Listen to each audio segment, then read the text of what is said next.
Hello students, I am Aarti here. हमने कल 8th class की एनसीईआरटी का मैथ्स किया था, जिसमें हमने 2.2 चैप्टर का जो लीनियर इक्वेशन था वो हम कर रहे थे। ठीक है, 2.1 हमारी कंप्लीट हो चुकी थी। 2.2 देखते हैं आज हम linear equation. Okay, let's start.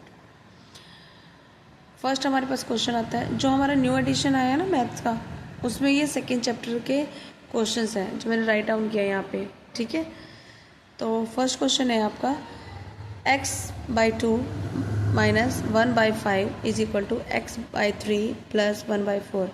अब देखो, लास्ट क्वेश्चन में हम क्या कर रहे हैं, लास्ट क्वेश्चन में फ्रैक्शंस इतने सारे नहीं थे, और फ्रैक्शन क्या होते हैं, रेशनल नंबर्स होते हैं, हमने पढ़ा था ना ये। ठीक है, तो इतने सारे फ्रैक्शंस नहीं थे कि ऐसे लीनियर इक्वेशन दी है और 1 बाय 1 बैक टू बैक जो है वो फ्रैक्शंस आ रही है, ऐसा नहीं था। इस चैप्टर में हमें ये सीखने को मिलेगा, और इससे हमारी कैलकुलेशन क्या होती है, वास्ट होती है। ठीक है, नए नए टेक्निक्स मिलते हैं कि अच्छा इस तरीके से भी क्वेश्चन हो सकता है। ओके, चलो क्वेश्चन देख के घबराते नहीं है, क्वेश्चन खुद बताता है कि हमें क्या करना है। सबसे पहले पिछले क्वेश्चन में हमें क्या किया था कि लीनियर इक्वेशंस को हमने पास पास लेके आए थे। मीन्स दैट कि लीनियर इक्वेशन में जो वेरिएबल्स हैं उनको एक साथ लेके आए, जैसे कि वेरिएबल एक यहाँ पे एक्स ये रहा, दूसरा ये रहा।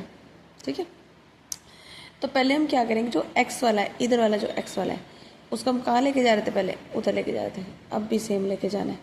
फ्रैक्शन आ गया, कोई बात चेंज थोड़ी ना होगी। ठीक है, वही है, ये डिजिट है, only digits, they have no variables. Okay, और ये इधर जाएंगे। ये एरो मैं इसलिए यूज़ करती हूँ, और मैं पेंसिल से यूज़ करती हूँ हमेशा, ताकि हमें ना याद रहे, एक भी स्टेप कोई भी ना छूटे। ठीक है, और जब हमें ये होता है ना कि एक बार आ जाते हैं करने, फिर हमें एरो की कोई ज़रूरत नहीं पड़ती है। स्टार्टिंग में एरो की ज़रूरत पड़ती है हमें। ठीक है, इसलिए आप भी ऐसे ही करना, ताकि सोल्व करने में कोई प्रॉब्लम ना हो। ओके, ठीक है, तो सबसे पहले हम यही x की वैल्यूज एज इट इज़ लिखेंगे। उसके बाद जो इधर वाला x जब इधर आएगा तो ये प्लस है, तो इधर क्या हो जाता है, माइनस हो जाता है। इक्वल 1/4, ये वाला प्लस का है ना, तो एज इट इज़ लिखेंगे। ये माइनस का है, तो इधर जाके ये प्लस का हो जाएगा, ये हमने कल बताया था। इसके बाद अब ये तो लिख लिया हमने, इधर वेरिएबल आ गए दोनों दोनों, और इधर हमारे डिजिट्स आ गए। अब इनको सोल्व कैसे करना है, इनको सोल्व करने का तरीका देखो क्या है। जब भी हमारे पास दो ऐसे वेरिएबल है, या फिर दो डिजिट्स एक जैसी है, या फिर प्लस में है या माइनस में, मल्टीप्लाई में नहीं, अगर सपोज ये मल्टीप्लाई में होती, ये वाला मल्टीप्लाई, तो इसको तो हम सिंपली मल्टीप्लाई कर लेते हैं। ठीक है, अब माइनस क्या करें इसमें से, समझ नहीं आता, इसमें से क्या माइनस करें अलग से बताओ। ये तो चलो माइनस का 1 आ जाएगा। ठीक है, अब इसके लिए हम क्या करते हैं, ये मल्टीप्लाई नहीं है, ये डिवाइड नहीं है, तब भी सोल्यूशन होता है। ये प्लस भी होता तब भी सेम होता, और माइनस होता तब भी ये सेम है। ठीक है, देखो इधर प्लस है, मतलब इधर माइनस है, तो इधर प्लस भी तो है ना। अब देखो इस केस में हम क्या करते हैं, इस केस में हम इन दोनों का एलसीएम लेते हैं। एलसीएम क्या होता है, एलसीएम एक ऐसा नंबर होता है जो इन दोनों को एक ही टेबल पे काटता है। मतलब जैसे कि हम एलसीएम ऐसे लेते हैं ना, हमने छोटी क्लासेज में सीख चुके थे ऐसे कि 2 पे जाएगा पहले ये, फिर ये 3 पे जाएगा ऐसे, तो क्या बना 2/3 इज इक्वल टू 6। ठीक है, और एक और बात कि जब भी हमारे पास 2 डिजिट्स अलग अलग होती है, उनका एलसीएम हमेशा वही मल्टीप्लाई हो जाता है। ठीक है, जैसे देखो 2 × 3 6 हो जाता है। ठीक है, अगर हम इसका एलसीएम लेते हैं, जब इसका एलसीएम लेते हैं ना, अब देखो इसके लिए टाइम वेस्ट हुआ, 1 मिनट तो लगता ही है ना, मान लो कम से कम तो 1 मिनट है ही ना, तो वो 1 मिनट हमारा बचता है ना कहीं ना कहीं। अगर लगता है कि 1 मिनट कुछ नहीं होता, उनसे पूछो जो 1 मिनट्स के लिए जिनका एग्ज़ाम छूट जाता है, जो सेंटर तक पहुंच नहीं पाते हैं, या जिनकी बसें छूट जाती है, 1 मिनट की कीमत उनसे पूछे। तो ये 1 मिनट भी हमें बचाना है, हमें वेस्ट नहीं करना है, कोई भी टाइम हमें वेस्ट नहीं करना है, खासकर तब जब हमारे एग्ज़ाम टाइम चल रहे हो। ठीक है, अब देखो यहाँ पे 4 है, यहाँ पे 5 है, मतलब दोनों क्या है, बिल्कुल अलग अलग है। इनका एलसीएम निकालने के बजाय हम क्या करेंगे, दोनों को मल्टीप्लाई किया, मतलब कि 20। समझ गए, यहाँ पे हमने देखो एलसीएम लिया तो 6 है, और वैसे भी अगर इन दोनों को मल्टीप्लाई करोगे तो फिर 6 ही आता है,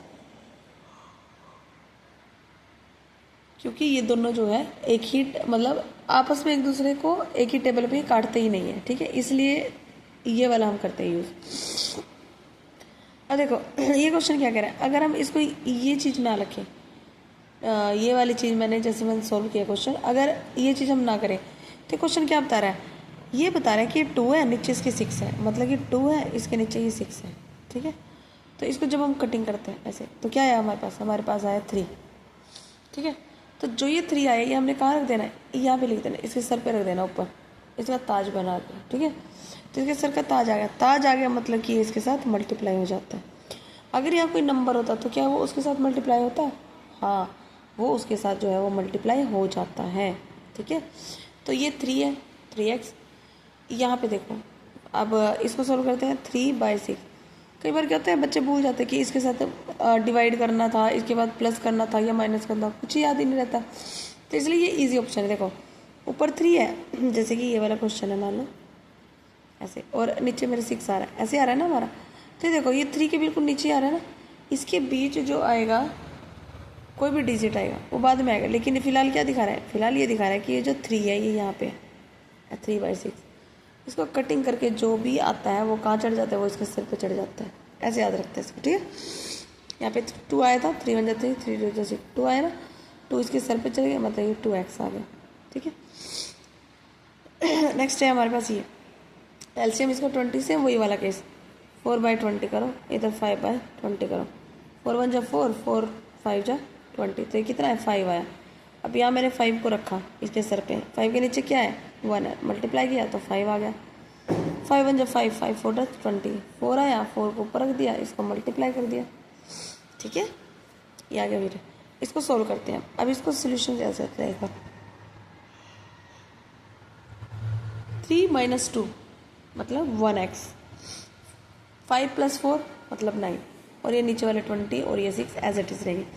अब जब हमारे पास ऐसे इक्वल में आ जाते हैं, अब देखो अगर प्लस करना होता फिर तो सेम ये कंसेप्ट हो जाता है, ये वाला है ना। माइनस करना होता तो ये वाला कंसेप्ट हो जाता, क्यों, दोनों अलग अलग है ऐसे।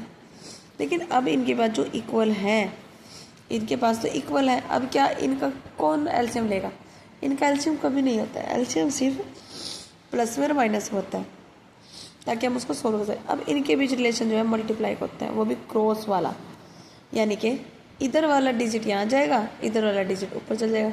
ऐसा तो नहीं करेंगे ना, इसको नीचे लेके आएंगे, इसको नीचे लेके आएंगे, ऐसे नहीं। ऐसा सोचो ये वाला हमने आगे लेके जाना है क्योंकि एक्स है यहाँ पे, और इसको ऊपर लेके आएगा, सेम एज इट इज़ मैंने लिखा है। उसके बाद 20x की जगह, अब ये दोनों एक दूसरे के आमने सामने, जो आमने सामने है वो हैंड जॉइंट करते हैं, तो वो क्या कहते हैं, ऊपर नीचे आ जाते हैं, ठीक है। तो ये 9 × 6 मैंने मल्टीप्लाई नहीं किया था एक साथ, मैंने थोड़ी देर के लिए इसको छोड़ दिया था। इसको मल्टीप्लाई करके ना इसलिए नहीं रखते क्योंकि इस इधर कुछ भी डिजिट आता है ना उसको कट कर देता है, हमेशा कट करेगा, कभी भी ऐसा नहीं होगा कि कट नहीं करेगा। मतलब मोस्ट ऑफ द टाइम होता है कि वो कट हो जाता है, कभी होता है कि वो नहीं भी होता है। बट यहाँ पे मल्टीप्लाई करके मुझे कुछ लगा नहीं था कि यहाँ पे मल्टीप्लाई करो फिर इसको कटिंग करेंगे, ज़्यादा लंबा प्रोसेस हो जाता है। एज इट इज़ लिखेंगे जब हमें पता है कि इधर कोई डिजिट है जिसको काटेगी। तो 20 रखा हमने, ठीक है। तो मैंने इसको जो है 2 पे काट दिया, 2 3 जा 6, 2 10 जा 20, ठीक है। आगे कटेगा भी नहीं किसी से भी, ठीक है। तो 9 3 जा 27, ये इसको ऐसे किया। अब इसको हमने ना 27/10 लिखा है, अब इसको हम ऐसे भी लिख सकते हैं 2.7, और ये ज़्यादा सही रहेगा। इससे ज़्यादा अच्छा ये रहेगा, क्यों, क्योंकि फ्रैक्शन आ रहा है, फ्रैक्शन अच्छा नहीं लगता, फ्रैक्शन को हम जो है सोल्व कर देते हैं।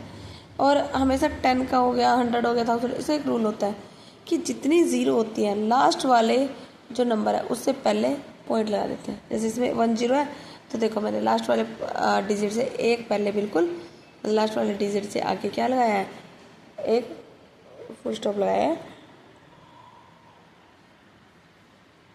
यानी कि डेसिमल लगाया, ठीक है।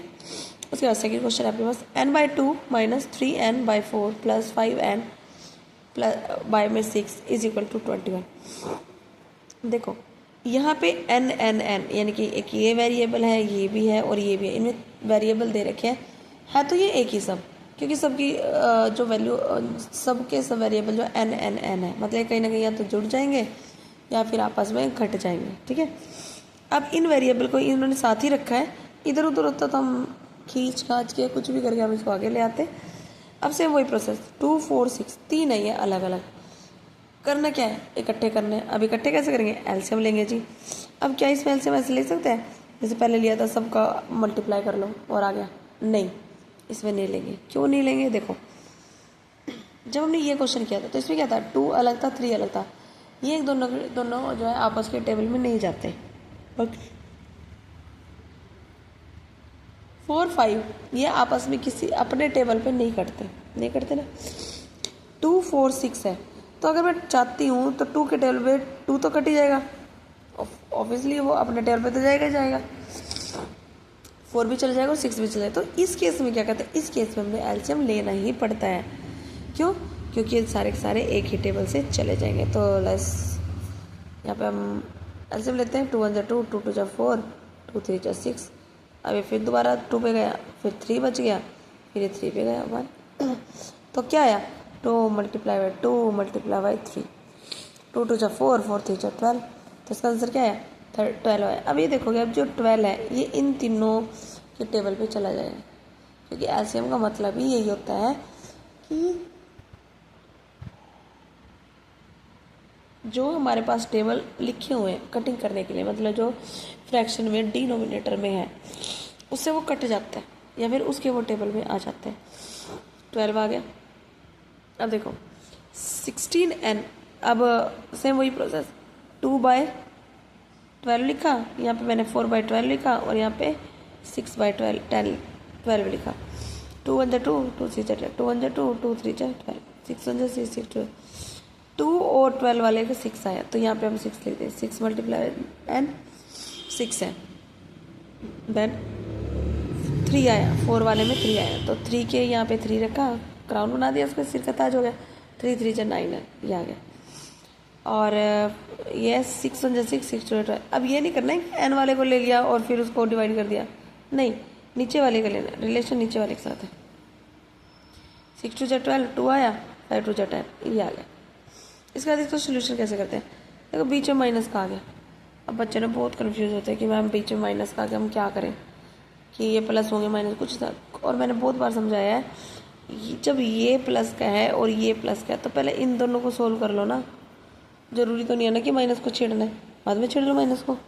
जो चीज़ प्रॉब्लम दे रही है उसको बाद में देख लो। इन दोनों को हमने क्या किया, प्लस किया, तो 16 आ गया। बचा क्या, 9 बचा है, तो हमने ये लिख दिया। बाय में 12 बचा है।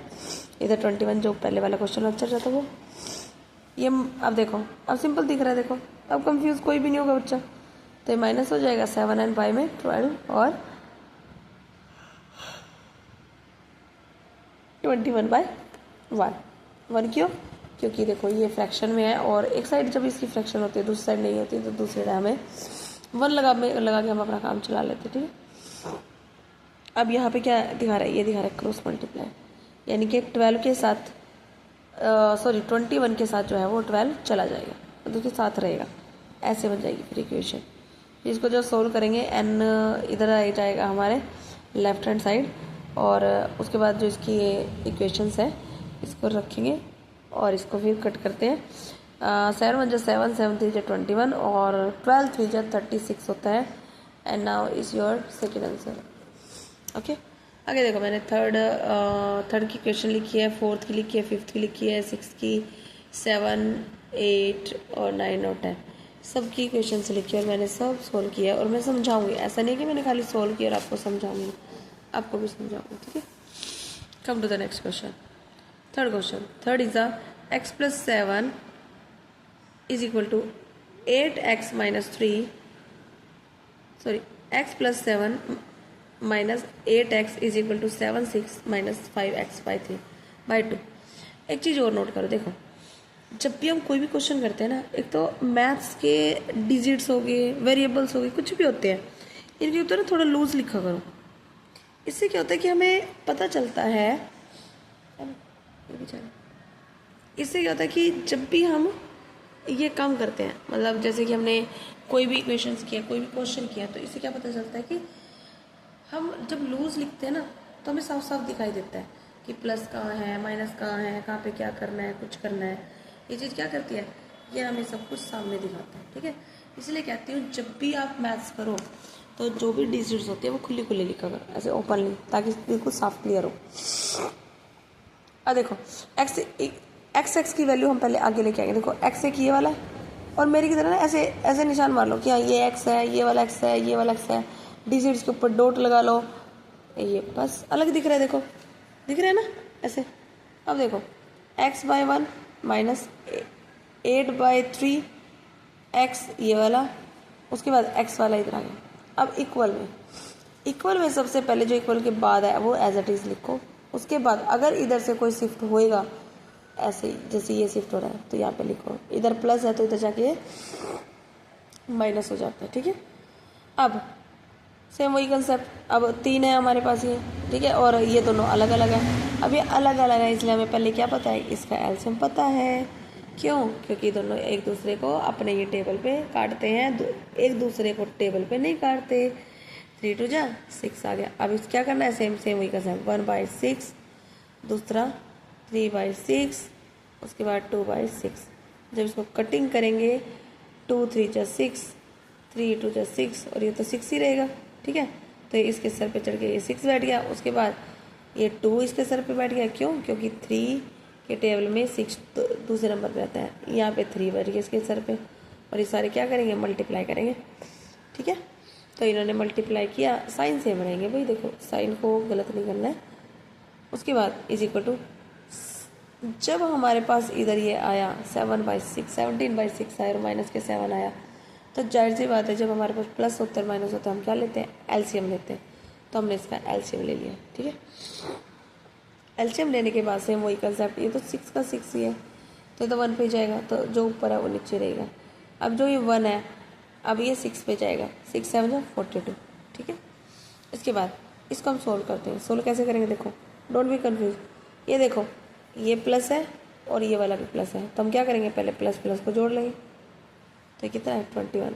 ये जो 16x है माइनस का, इसको यहाँ निकलेंगे सेम टू सेम। देखो अब समझ आ रहा है ना कि प्लस था और अब माइनस हो गया। धीरे धीरे धीरे धीरे कंसेप्ट जो क्लियर होंगे, जैसे मैं आपको ये करा रही हूँ उसके बाद आपने करके भी देखना है। ऐसा नहीं है कि मैंने किया और आपने करे ही नहीं है और आप सोचते हो कि मुझे आ जाएंगे क्वेश्चन, ऐसे नहीं आएंगे बेटा, ठीक है।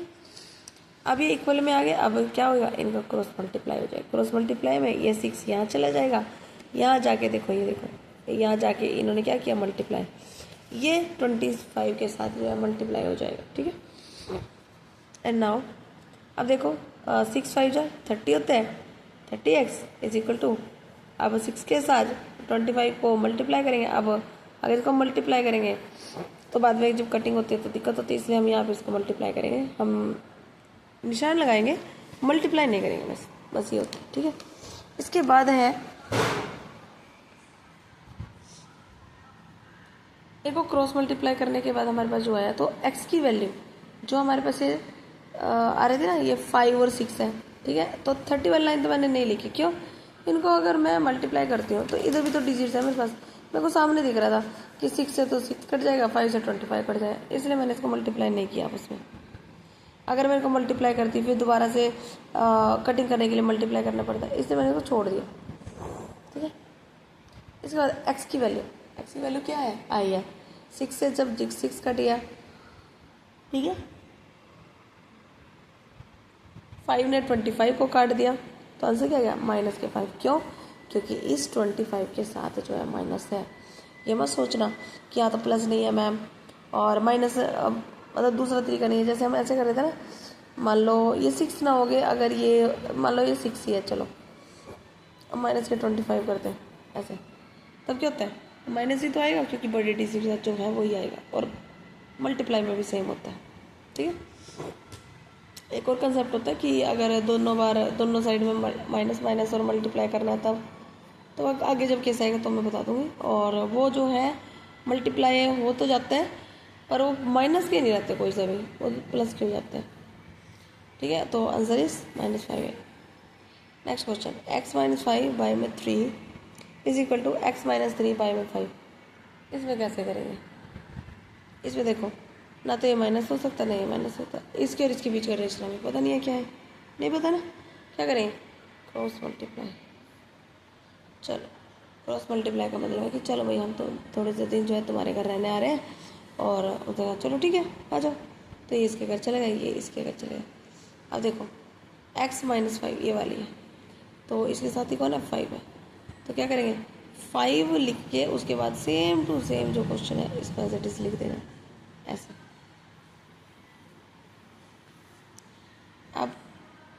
5 से x को मल्टीप्लाई करें और 5 को इससे भी, 3 को x से और 3 को 3 से। अब देखो इसको सोल्व करके क्या है, 5x minus 5/25 is equal to 3x minus 9। 5x minus 3x is equal to minus के 9 प्लस के 20। माइनस कैसे है, यहाँ से। उसके बाद देखो आगे सोल्व किया है, -9 इज प्लस 25, ये कितना है 16 है। तो x की वैल्यू क्या आई है 16, नहीं आके ये कितना आई है 8 आई है। Next fifth question is 3t minus 2/4 minus 2t plus 3/3 is equal to 3 minus 3। अब देखो इसमें क्या दिख रहा है, इसमें हमें t दिख रहे हैं वेरिएबल में ना, a b c या x की जगह में क्या दिख रहा है t दिख रहा है। अब इसको करेंगे क्या, इसको भी सॉल्व करेंगे। क्या करेंगे देखो,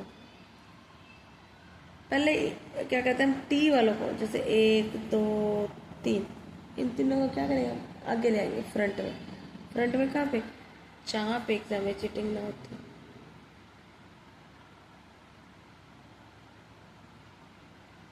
अब देखो इनको आगे लेके आएंगे, ठीक है। 2 ये लिखा है ना, देखो 3t माइनस 2/4 सेम ये फिर ये वाला t को आगे लेके आएंगे। अब ये माइनस है तो यहाँ प्लस हो जाएगा, ये फ्रैक्शन पीछे रह जाएगी, ठीक है। उसके बाद वही सेम अलग अलग है तो ये अलग अलग है। इट मीन्स की इसकी जो एलसीएम हमने जो लेना है वो क्या होगा, इन दोनों का मिक्सचर होगा, मतलब कि इन दोनों के मल्टीप्लिकेशन होगी। तो वो कितनी है 4 मल्टीप्लाई बाई 3 क्या बना है 12, ठीक है। तो जब वो 12 बना है तो सेम वही वाला कंसेप्ट जो पीछे लगाया था कि हमें याद ही नहीं है कि यहाँ से कैसे हो गए, ठीक है। अगर इमेज बनाओ तो सिंपल सी ट्रिक है, जैसे कि हमारे पास कुछ है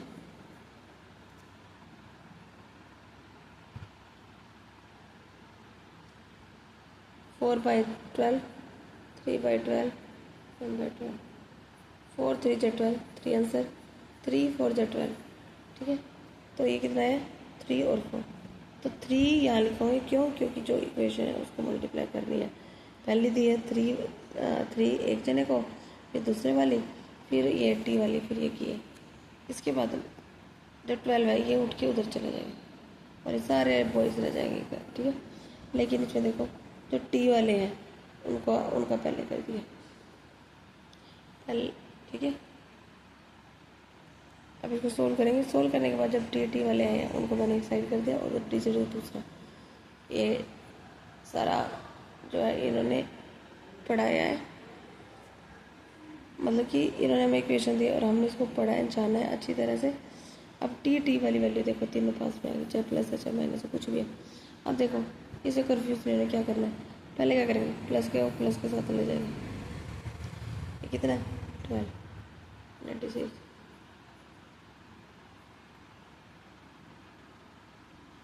उसके बाद 4, उसके बाद 1 को, ठीक है। फिर 12 को करेंगे ऐसे ही एज इट इज़, 12 में तो 1 आता है तो 8t आ गया। Then come with the t next t, तो हमारा नेक्स्ट t है वो 12t बन जाएगा।